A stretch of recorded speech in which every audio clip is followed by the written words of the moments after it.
बिस्मिल्लाहिर्रहमानिर्रहीम। अस्सलाम वालेकुम नाज़रीन, आप यूट्यूब चैनल देख रहे हैं। मैं इमरान ख़ान हूँ। नाज़रीन, अमेरिका ने कुछ ममालिक से जो मदद मांगी वहाँ से अब साफ इनकार आना शुरू हो गया। नेटो ने भी कोई मुस्बत जवाब नहीं दिया। नेटो में बहुत सारे ऐसे मुल्क हैं जिनको बराह रास्त डोनाल्ड ट्रंप ने नाम लेकर नहीं पुकारा, लेकिन उन लोगों ने अब जवाब देना शुरू कर दिया। ख़ास तौर पर जापान ने, ऑस्ट्रेलिया ने, इंग्लैंड ने, चीन ने और जर्मनी ने इनकार कर दिया। ये बड़े मुल्क हैं, ताकतवर मुल्क हैं। इन्होंने साफ कहा जनाब कि हम तो ये लड़ाई के अंदर नहीं आना चाहते और हम अपने बहरी जहाज़ नहीं भेजेंगे। इसमें जो जापान के वज़ीर दिफा हैं उनका स्टेटमेंट बड़ा अहम है। उन्होंने कहा कि ट्रंप यूरोप से ऐसी क्या तवक्को रखते हैं जो ताकतवर अमरीकी बहरिया नहीं कर सकती। यानी आपकी बहुत ताकतवर अमरीकी बहरिया है, वो अगर काम नहीं कर पा रहे तो यूरोप से आप क्या तवक्को रखते हैं। ईरान जंग हमारी जंग नहीं है, ना ही हमने उसे शुरू किया है। जंग में शामिल नहीं होंगे, ये जर्मन वज़ीर दिफा स्टेटमेंट दे चुके हैं और डोनाल्ड ट्रंप को ये दो टोक जवाब उन्होंने दिया है। ऑस्ट्रेलिया, आपको पता है, जापान, ऑस्ट्रेलिया और इंडिया और एक अमेरिका, ये चार मुल्क एक क्वाड के मेंबर हैं और ये इनका बहरिया का एक बड़ा ज़बरदस्त इत्तेहाद भी है। अब इसमें अमेरिका जंग लड़ रहा है।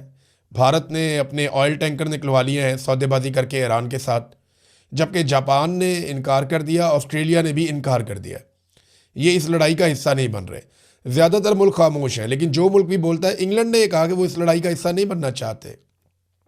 बरतानवी वज़ीर आज़म ने कहा कि ये मुश्किल सूरत हाल है और ये लड़ाई के ज़रिए से हल नहीं होगी, इसको बातचीत भी करनी पड़ेगी।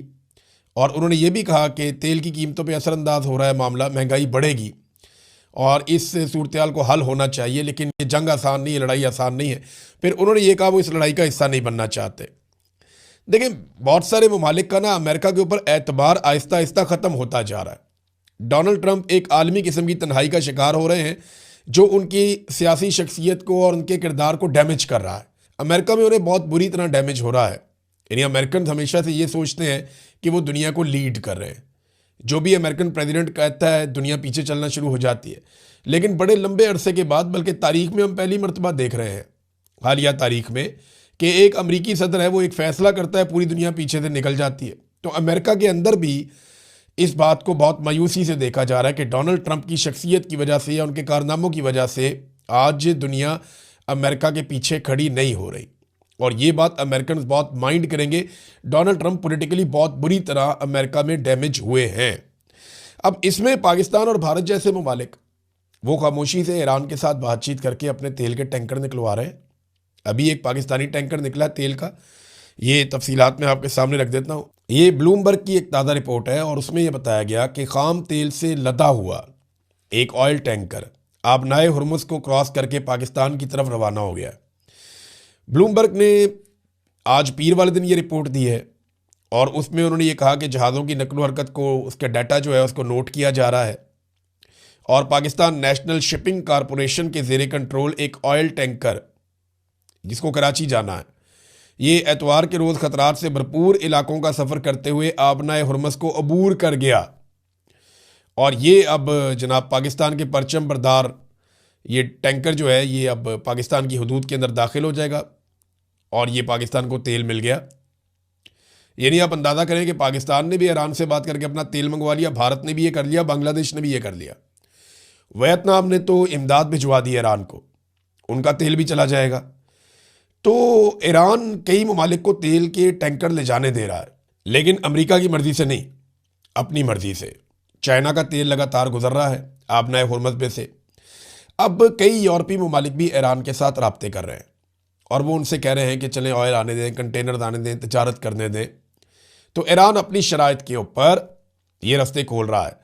यानी आज आबनाए हुर्मुज़ को खुलवाने के लिए दुनिया डोनाल्ड ट्रंप के बेहतरीन हथियारों की तरफ नहीं देख रही। दुनिया डोनाल्ड ट्रंप या अमेरिका की तरफ नहीं देख रही कि आबनाए हुर्मुज़ को खोला जाए, बल्कि दुनिया ईरान के साथ बातचीत कर रही है। ये बहुत बड़ी तब्दीली है। अब ट्रंप की हालत ऐसी है कि उनके बारे में आर्टिफिशियल इंटेलिजेंस वीडियोस बनाई जा रही हैं।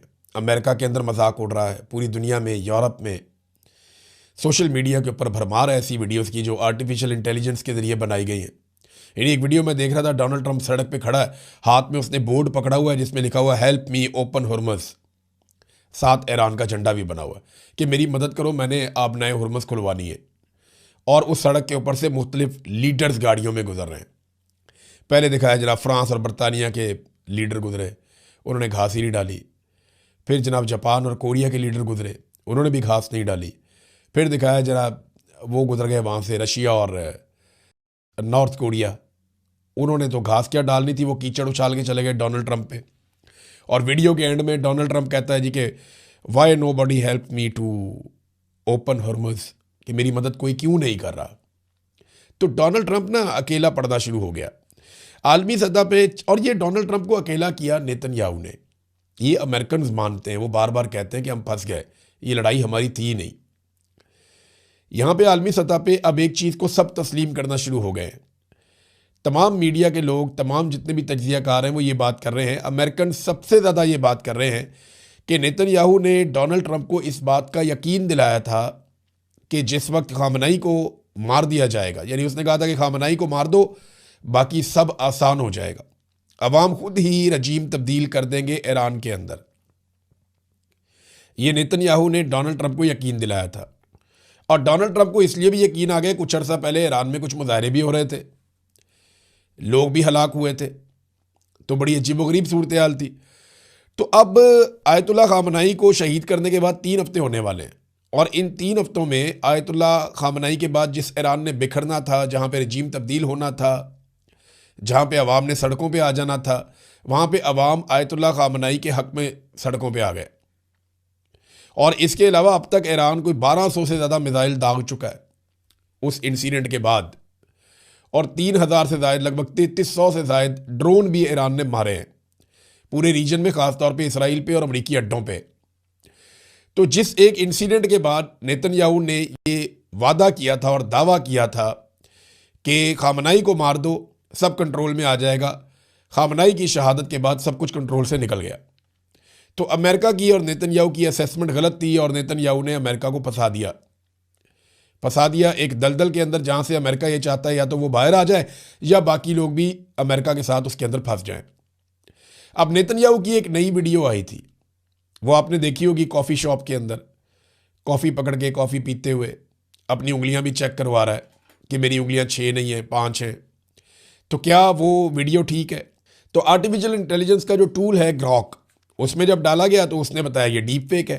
एनडीटीवी ने इसको रिपोर्ट किया है, और वो ये बताते हैं कि Israeli prime minister Netanyahu's new video under scrutiny, यानी नई वीडियो जो है वो भी स्क्रूटनी में आ गई है, और ग्रॉक ने कहा कि ये डीप फेक है। बहुत सारे लोगों ने इस तरह की और बहुत सारी वीडियोस बनाई है। तो नेतन्याहू गया किधर? कुछ लोग ये दावा करते हैं कि वो यूरोप के एक मुल्क में छुपा हुआ है, और दावे में ये कहा जाता है कि शायद जर्मनी में कहीं छुपा हुआ है। कुछ लोग ये दावा करते हैं कि वो हवाई जहाज़ के अंदर ट्रैवल करता रहता है या अमेरिका चला गया है, और कुछ सोर्सेज ये कहते हैं कि वो इसराइल के अंदर ही किसी बड़े खुफिया बंकर के अंदर मौजूद है। जबकि बाद लोगों का ये मानना है कि नेतन्याहू के घर के ऊपर जो अटैक हुआ था उसमें वो मारा गया, और कुछ इतलात ये कहती हैं कि वो शदीद ज़ख्मी है, उसका इलाज चल रहा है। अब आप कुछ कह नहीं सकते कि बेंजामिन नेतन्याहू गया कहाँ पे, लेकिन जो वीडियोज़ उसकी मंजर आम पे आ रही हैं, उन वीडियोज़ पे ये इल्ज़ाम लगाया जाता है कि ये तमाम वीडियोज़ आर्टिफिशियल इंटेलिजेंस की हैं, ये वीडियोज़ ठीक नहीं हैं। ईरान ने नाजरीन एक वार्निंग जारी की है, और ईरान ने यह बताया कि अमरीकी तैयारा बरदार जो जहाज़ हैं, ये मैं अभी आपको बताता हूँ कि जो तैयारा बरदार जहाज़ हैं या जो बहरी बेड़े थे अमेरिका के, इनकी अहमियत कम हुई है या बढ़ गई है दुनिया में। बहुत सारे हथियार ऑब्सलीट हो जाते हैं ना, यानी वो हथियार माजी में बड़े कारआमद थे और आज के दौर में नाकारा हो जाते हैं, क्योंकि उनके मुकाबले में ऐसी चीज़ें बन गई हैं कि जहाँ पे वो हथियार सिर्फ बोझ बनकर रह जाते हैं। तो ईरान ने कहा कि अमरीकी तैयारा बरदार बेड़ा जो है उसको मदद फराहम करने वाली ज़मीनी जितनी भी फैसिलिटीज़ हैं या तनसीबात हैं, उनको अब हम निशाना बनाएंगे। और ये जो तैयारा बरदार बेड़ा है, इसका नाम है USS जेरल्ड आर फोर्ड। इससे मुतालिक ईरान ने आइडेंटिफाई किया है कुछ अरब मुल्कों में तनसीबात हैं जो इसको फैसिलिटेट कर रही है, और वो कहते हैं कम्युनिकेशन में हो सकता है, रेडार में हो सकता है, हथियारों के इस्तेमाल में हो सकता है, कमांड एंड कंट्रोल सेंटर हो सकता है, या वहाँ पे इसकी रीफ्यूलिंग वगैरह की चीज़ें हो सकती हैं।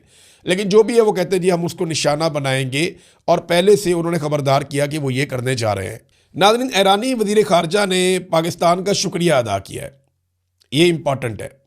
ईरानी वज़ीर ख़ारजा ने पाकिस्तान का शुक्रिया अदा करते हुए क्या कहा, ये मैं आपको पढ़ के सुना देता हूँ। उन्होंने उर्दू में ट्वीट किया, नॉर्मली वो जो ट्वीट करते हैं वो फ़ारसी में करते हैं। उन्होंने कहा ये बाबरकत इलाही और रूहानी दिनों में और घड़ियों में मैं हुकूमत और अवाम पाकिस्तान का तहे दिल से शुक्रिया अदा